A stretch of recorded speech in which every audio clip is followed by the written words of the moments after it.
My niece just asked me to adopt her. My older brother and his wife and their oldest son died in a car crash 16 years ago. I was 22 and babysitting his 2-year-old daughter when I got the call. A drunk driver ran a red light. They died on impact, all three of them. I was sitting in the hospital waiting room holding this tiny girl who kept asking where mommy was. I didn't know what to tell her. I just graduated college 3 months earlier. I was living in a studio apartment, working an entry-level job, eating ramen most nights. But when social services asked if anyone could take her, I said yes immediately. Nobody in both families had a problem with it. My parents were too old and too devastated. My brother's in-laws were the same. Everyone agreed she should stay with me because she already knew me. I'd been babysitting her twice a week since she was born. After months of back and forth with lawyers and social workers and home visits, I became her legal guardian. I moved into a 2-bedroom apartment I could barely afford. I learned how to do pigtails from YouTube. I bought a car seat and a toddler bed and stuffed animals. Those first few years were the hardest thing I've ever done. She had nightmares constantly. She'd wake up screaming for her mom. I'd rock her back to sleep at 3 a.m. and then drag myself to work 4 hours later.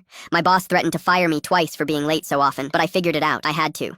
When she was 4, she asked me why she didn't have a mommy and daddy like the other kids at preschool. I told her the truth, that her parents loved her so much, but they had to go to heaven, that I was her uncle, but I was going to take care of her forever. She asked if that made me her new daddy. She started calling me Uncle Dad after that. When I met my wife, Sarah, when my niece was 7, I was upfront about my situation on the first date. I had a kid. She wasn't biologically mine, but she was mine. If Sarah couldn't accept that, we couldn't move forward. Sarah showed up to our second date with a frozen coloring book and crayons. She asked if she could meet her.